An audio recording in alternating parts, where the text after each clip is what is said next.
how to get so rich. You realize money has no meaning.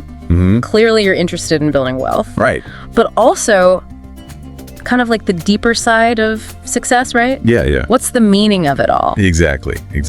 And our expert for this deep dive is Alex Hormozi. Perfect. Super successful entrepreneur, known for kind of just saying it how it is, no nonsense advice. Trade talk. Let's see what he has to say about getting so rich that money has no meaning.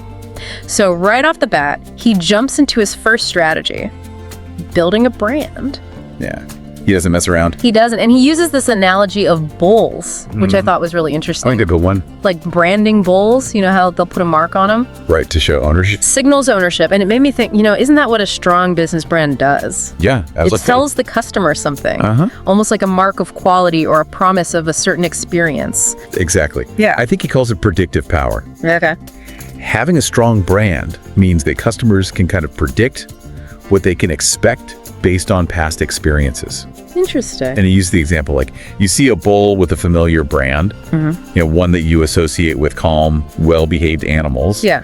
You'd probably feel more safe. Right. You feel safer going up to it. Versus an unfamiliar brand, you might hesitate. Absolutely. And it's the same with businesses. I like that. See a brand, you're like, okay, I know what to expect. I've had a good experience before. Right. Whereas a new brand, it's like, I don't know. You're taking a chance. Yeah. So it all boils down to trust. Yeah, absolutely. If you've had positive experiences with a brand, you're more likely to trust them. Right. And you're more likely to spend money with them. Yeah, for sure. But he goes beyond just the feeling. Yeah. Like, what are some of the tangible benefits of building a strong brand? Well, he says a strong brand has kind of a ripple effect across your whole business. For one, it leads to higher conversion rates. So more people actually buying. Yeah, more people buy when presented with your offer. Gotcha. And he even used an example. People bought his software Oh, wow. without even seeing the pitch. Really? Just based on past positive experiences with his products. Wow. So they were pre-sold, basically. Exactly. That's the power of a strong brand. Wow. What else? What other benefits? Let's see. Increased CTR, that's click-through rate. What's that? So that means people are more likely to engage with your content and offers. Oh, okay. He used the example of his book launch. Okay. Amazing click-through rates on his ads. Right. Because people already trusted him. So the brand recognition draws people in. They're already interested, yeah. And it also leads to premium pricing power. Oh, okay. So what's that? That means customers are willing to pay more Gotcha. for a brand that they trust. They perceive as more valuable. Exactly. Like, what's a good example of that? Well, Apple, consistently charge premium prices. And people are happy to pay Yeah. because they think they're getting quality and a certain status symbol. Right. Yeah. That's a great example. So brand loyalty can really boost those sales. Absolutely. And then, of course, you get more repeat customers. I was just thinking that. Right. Once they're loyal to a brand, they tend to stick around. They're in the ecosystem. Exactly. Like those Apple users, always upgrading to the latest iPhone. Right. It's like all these benefits kind of compound. They do. He compared it to a snowball. What do you mean? Rolling downhill, it gathers momentum.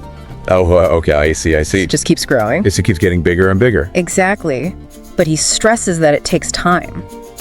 Oh, yeah, I bet. Building a strong brand. Doesn't happen overnight. No, it's like building a friendship. How so? You need to nurture it, be consistent, Oh, earn that trust over time. I like that. I like that a lot. You can't just force a brand on people. Nope. You got to earn it. You got to earn that trust. Let's shift gears a bit and dive into his second strategy. Understanding your money-making system. Okay, yeah, let's get into the nitty-gritty. Yeah, this is where he really gets into the nuts and bolts of how a business makes money. Right, breaking it down. He breaks it down into these crucial inputs and outputs of a business. I see. It's about getting clear on what actually makes money and what creates value for your customers. Right, that's key. And he uses this great analogy. He compares a business to a machine. Okay, I like that. Each part of the machine has a function. Yeah. Everything should contribute. Makes sense. And the overall goal, right? Well, absolutely. Which is either generating revenue or increasing customer lifetime value. Yep. And he uses his own business as an example. He talks about scripting, recording, and reviewing That's inputs. as like the key inputs that drive his business. Interesting. It made me think, what are those activities in your business? Right. What are those core things? What are the actions that really bring in the money? Yeah, good question. Or keep customers happy and coming back for more? For sure. So once you figure out those core inputs, Yeah. Alex offers some strategies for scaling them up, right? He does, yeah. So how do we do that? Well, he suggests 3 main methods. Yeah. First, automation, Okay. using technology Yeah, makes sense. to streamline processes. Right. And free up time. Exactly. And he even mentioned, potentially AI in the future, Oh, wow. creating content and stuff. That's interesting. Right? The future is coming. Yeah, but automation isn't the only way to scale. Oh, no, definitely not. Oh. Next, you've got delegation. Okay. What's that? This is where you hire people Okay. to take on certain tasks.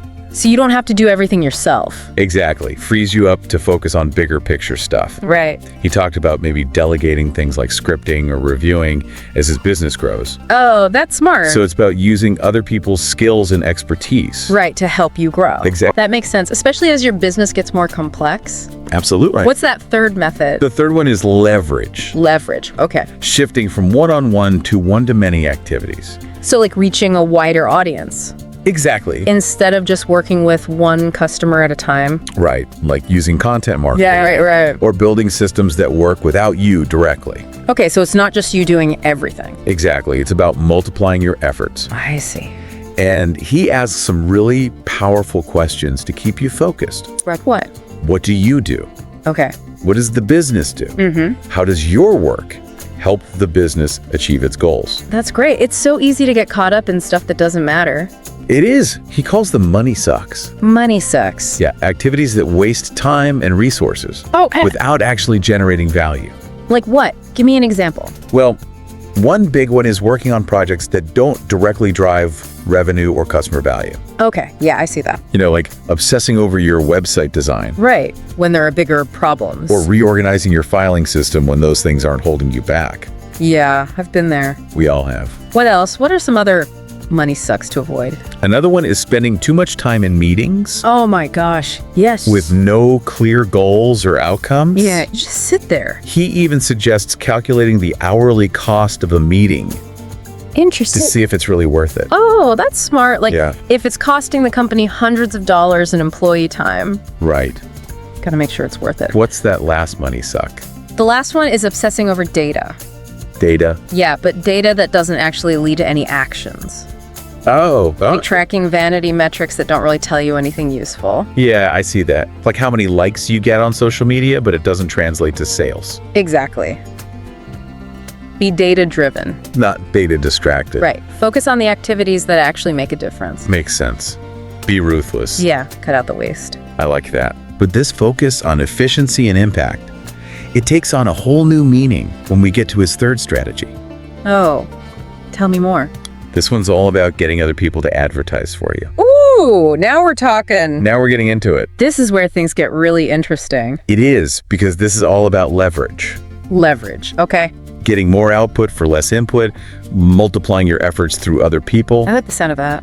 Right.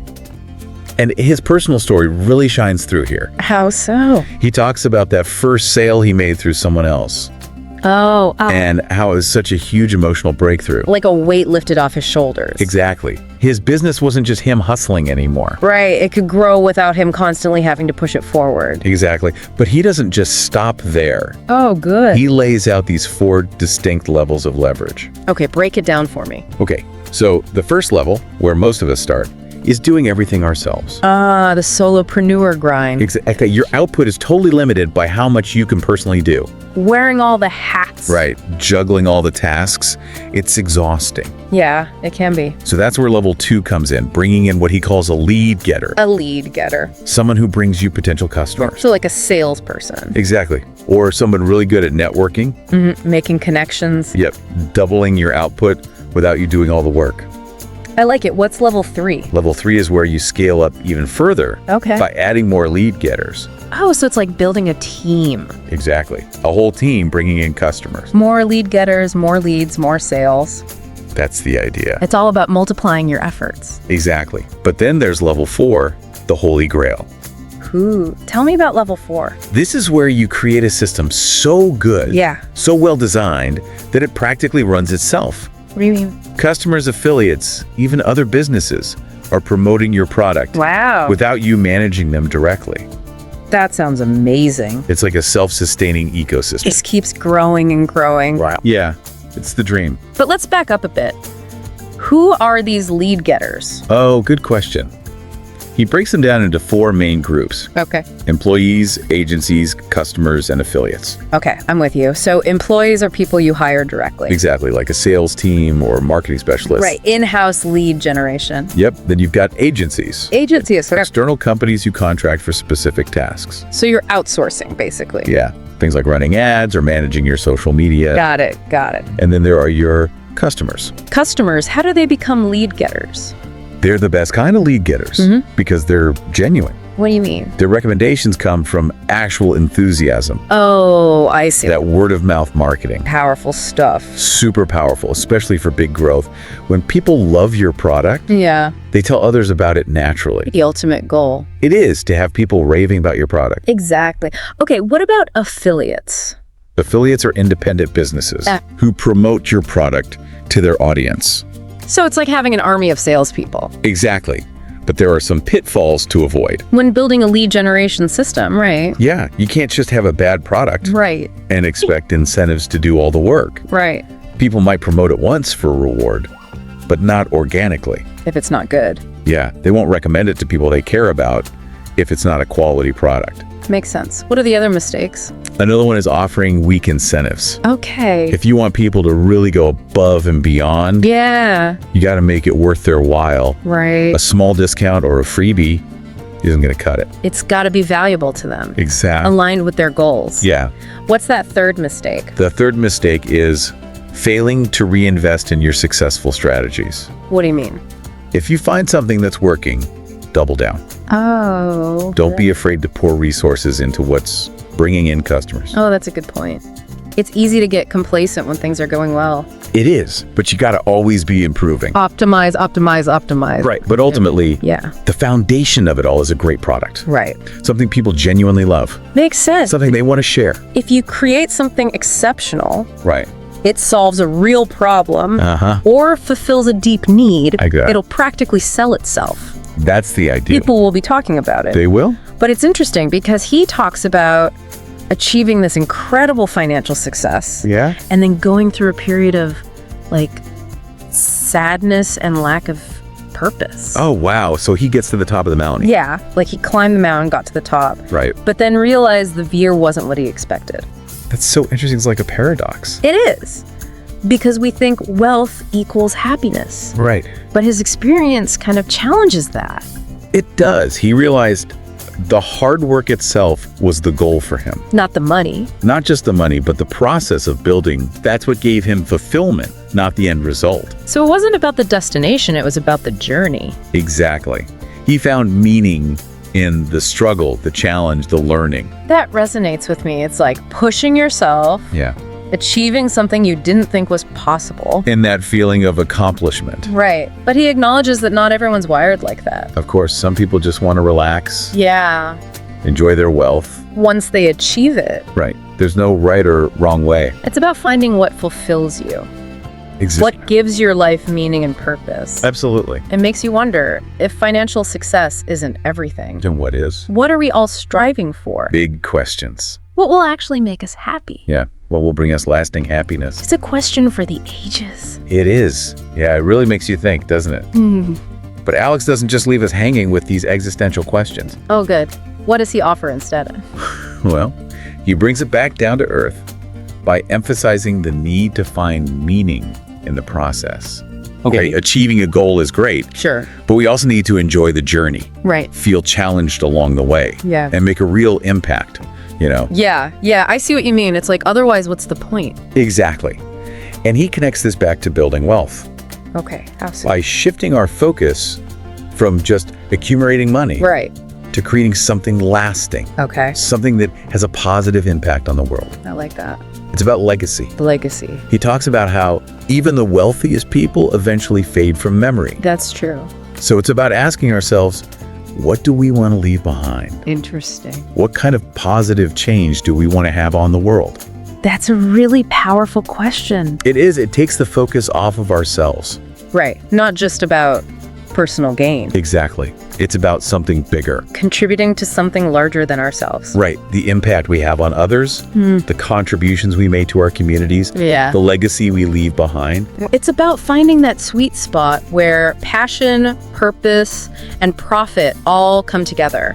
I love that. Building a business that not only generates wealth, but also creates value for others. Right. And leaves a positive mark on the world. Exactly. But okay, before we get too carried away with changing the world, Right. Let's bring it back. let's recap the key takeaways from Alex's video. Absolutely. So we started with the importance of building a strong brand. Okay. Cultivating that trust with your customers. Right, that predictive power. Exactly. So they know what to expect from you. And that trust leads to higher conversion rates, Increased engagement premium pricing. and loyal customers who keep coming back. It's amazing how much of an impact a strong brand can have. It really is the foundation. But a great brand alone isn't enough, right? No, you need to understand the mechanics of your business, Okay. how you actually generate revenue. So understanding your money-making system Precisely. Figuring out what activities actually matter. and cutting out the money sucks, Right. The distractions that waste time and resources. it's all about efficiency. Focus. But even with a great brand and a well-oiled machine, There's a limit to what you can do alone. that's where leverage comes in. Exactly. Getting other people to advertise for you. Those 4 levels of leverage From doing everything yourself, to building a system where growth happens organically. through customers, affiliates, other businesses. It's amazing what you can achieve when you tap into the power of other people. It really is. But true success goes beyond just building a business. It's about finding meaning, Making a positive impact. leaving a legacy. This deep dive has given you the tools to build wealth. But now it's up to you to decide how you'll use them. What motivates you? What kind of change do you want to see in the world? Those are the questions that will guide you to a life that's both wealthy and meaningful. A life of purpose. That's a great point to end on. Thank you for joining us on this deep dive. We hope you found some valuable insights and inspiration. Until next time. It really is a question for the ages, isn't it? It is. Like, what is the meaning of it all? What are we really chasing here? And what's so interesting is that Alex's experience, the sadness despite the financial success, it highlights this need to find meaning in what we're doing. Right. Like, yeah, it feels good to achieve a goal, but we've got to enjoy the journey too, right? Right. Feel challenged, make an impact. Otherwise, what's the point? Yeah, and he even connects this back to building wealth. He does. He talks about shifting our focus away from just piling up money and instead focusing on creating something lasting. Something bigger than ourselves. Exactly. Something that makes a positive impact on the world. So it's not just about getting rich, but about what you do with that wealth. Right. It's about legacy. Legacy. He brings up how even the most successful people, eventually they're forgotten. That's a sobering thought. It is. So he asks, what do you want to leave behind? Okay. What kind of change do you want to make on the world? Wow. I like that. It's a good question to ask yourself. It is. Takes the focus off of just us. Right. Not just about personal gain. It's about contributing to something bigger. I see what you mean. So how do we apply this to our own lives? Well, it's about finding that sweet spot Sweet spot. where your passions, your purpose, and profit all come together. Okay. Building a business that not only makes money, Yeah. but also creates value and leaves a positive mark. A positive legacy. Exactly. But okay, before we get too deep into this whole saving the world thing, Right. Let's bring it back to the video. let's recap those key takeaways. Perfect. Yeah. What were the main things we learned from Alex?